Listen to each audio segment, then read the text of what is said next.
Welcome to The Late Show, everybody. I'm your host, Stephen Colbert. Look, I don't know. Hey, friends. Hey, friends. I don't know what you all are talking about, but everybody I talk to is talking about what Donald Trump doesn't want to talk about. So let's talk about it. It being the conspiracy surrounding his old dancing buddy, Jeffrey Epstein. There you go. I mean, he's so blatantly stupid. He's a punk, he's a dog, he's a pig, he's a con, a bullshit artist, a mutt who doesn't know what he's talking about, doesn't do his homework, doesn't care, thinks he's gaming society, doesn't pay his taxes. He's an idiot. Colin Powell said it best. He's a national disaster. He's an embarrassment to this. Donald Trump has been given many labels over the years: businessman, entertainer, disruptor. But Stephen Colbert and Robert De Niro cut through the image and revealed something much simpler: a performance. To them, Trump wasn't the fearless outsider or bold trailblazer he claimed to be. He was just the loudest voice in the room, selling an idea that had no real value, yet persuading millions to believe it was worth everything. Their sharp roast tore away the illusion, leaving the salesman without his show. The president was buddies with a pedophile. On Friday, the Wall Street Journal dropped an absolute bombshell. They are reporting that in 2003, Trump sent a birthday letter to Jeffrey Epstein for his 50th birthday that was sexually suggestive. Yeah, it's the most inappropriate birthday gift since Carvel debuted Fudgy the Hung Like a Whale. Now, America's Philistine president has had himself appointed head of one of our premier cultural institutions. He has cut funding and support to the arts, humanities, and education. And now he has announced a 100% tariff on films produced outside the U.S. Let that sink in for a minute. You can't put a price on creativity, but apparently you can put a tariff on it. Of course, this is unacceptable. All these attacks are unacceptable. If you're enjoying this video, don't forget to subscribe to the channel and hit the bell icon for updates. Colbert mocked Trump's act like a never-ending late-night parody, while De Niro attacked it with the raw intensity of someone who truly despises shallow theatrics. Together, they shattered the illusion, revealing Trump not as a giant of politics, but as a man so hooked on spectacle that he confused applause with real leadership. Colbert wasted no time breaking down the myth of Trump as a master dealmaker, instead portraying him as someone who rarely ever brought anything to completion. for years, before he was, reelected, and recently, since they all got into office, a bunch of high-ranking people in Trump's administration have kept promising to release the files surrounding Jeffrey Epstein, his mysterious clients, and his suspicious death. But now, suddenly, for reasons that I legally cannot think of, Donald Trump seems desperate to stop us from knowing who Jeffrey Epstein's clients were. From casinos that crumbled like poorly stacked cards to universities that lured students with hollow promises, Colbert mocked Trump's track record as a cemetery of failed ventures wrapped in flashy gold lettering.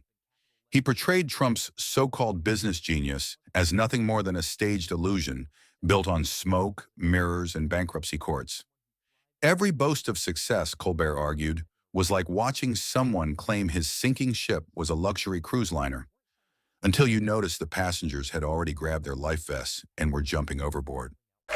According to the Wall Street Journal, Trump's letter featured several lines of typewritten text framed by the outline of a naked woman, which appears to be hand-drawn with heavy marker. In the drawing, a pair of small arcs denotes the woman's breasts, and the future president's signature is a squiggly Donald below her waist, mimicking pubic hair. Do you know what that means? That means Donald Trump has drawn pubic hair on every executive order. De Niro added a darker edge to the picture, targeting Trump not only as a failure, but as a threat.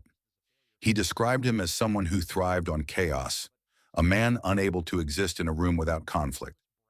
To De Niro, Trump wasn't a leader, but an arsonist, someone who ignited political fires just to stand before the flames and call himself the hero.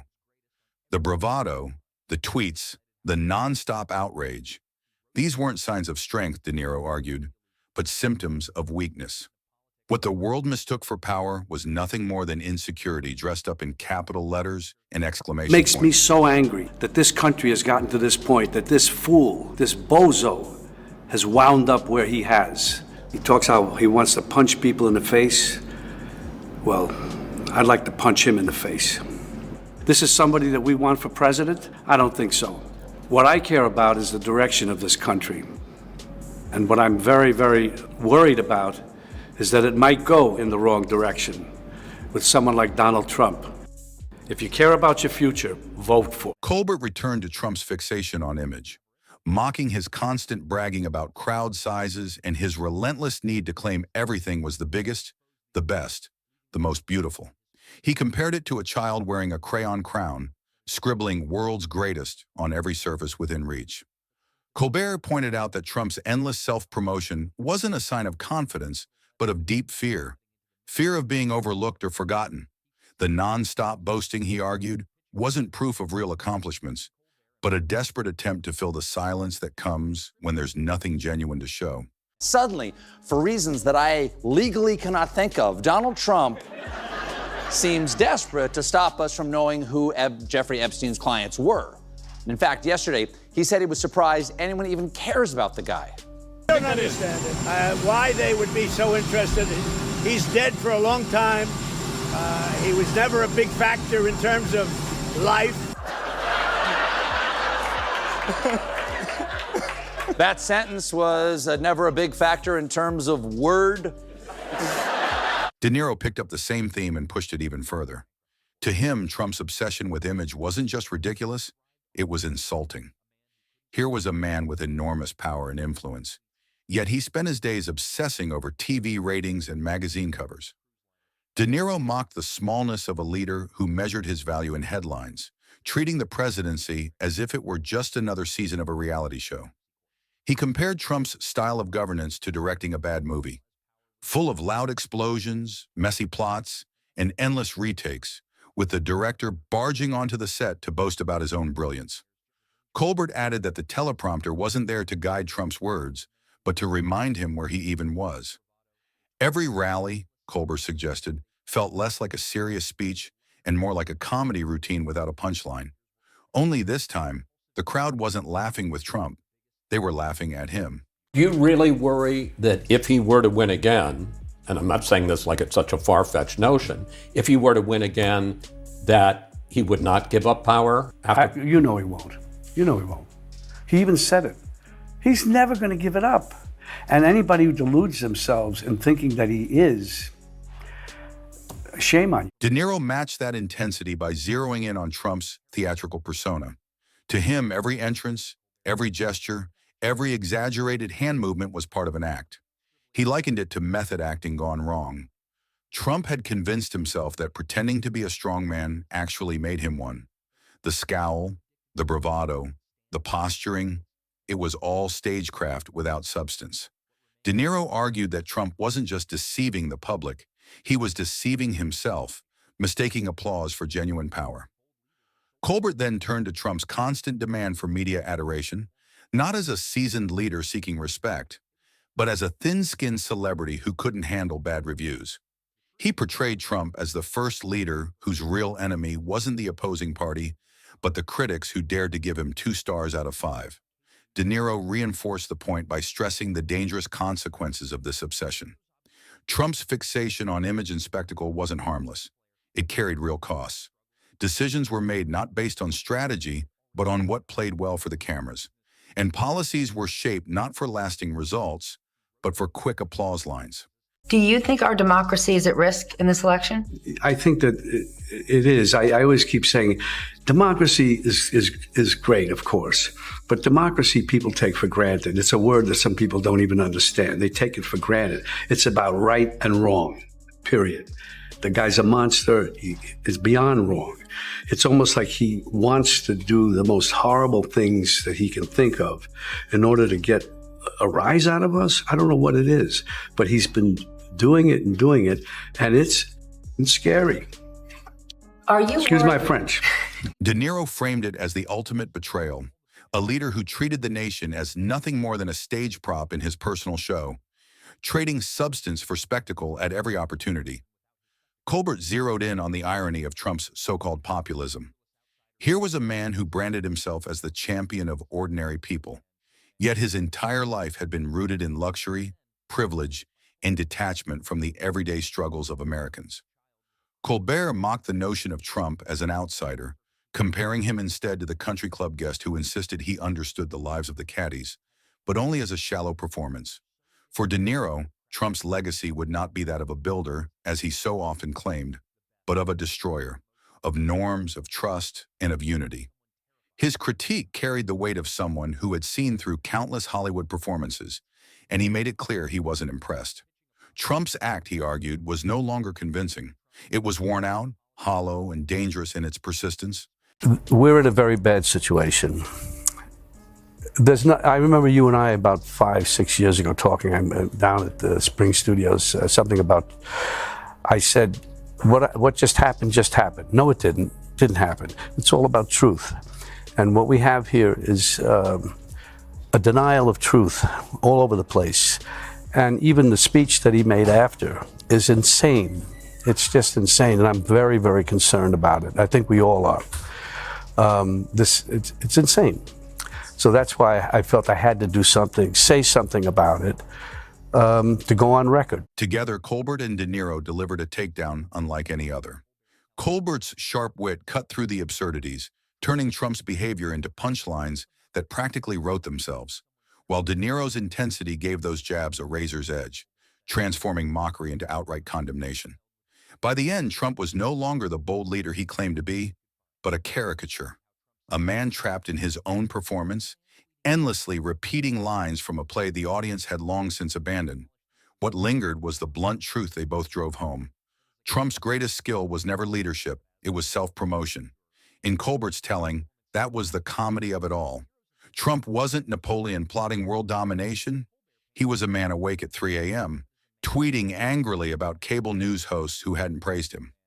Colbert didn't paint him as a master strategist at a chessboard, but as someone still fumbling with Connect 4, and even then he cheated by pulling out the bottom row whenever things didn't go his way.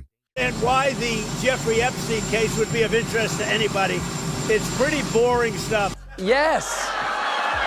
No, he's right. The Epstein saga is a total snooze fest. I mean, the most powerful man in the world is blocking information about a cabal of the rich, the famous, and the royal, befriending a con man who regularly flies off in his private plane to his private island to do super illegal sex stuff.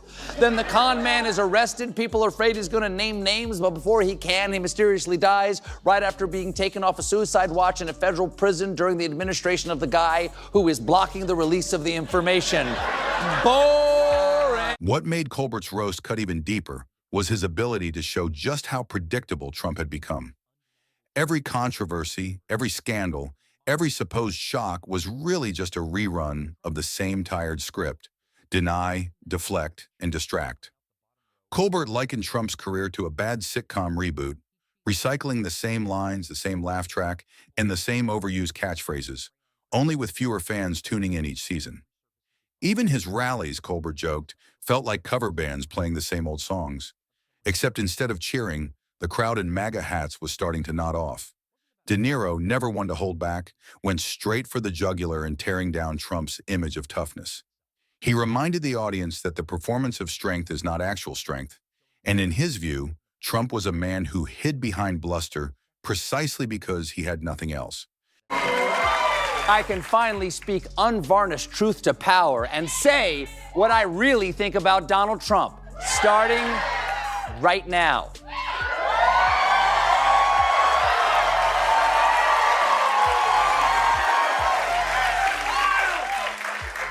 I don't care for him. Doesn't seem to have like the skill set.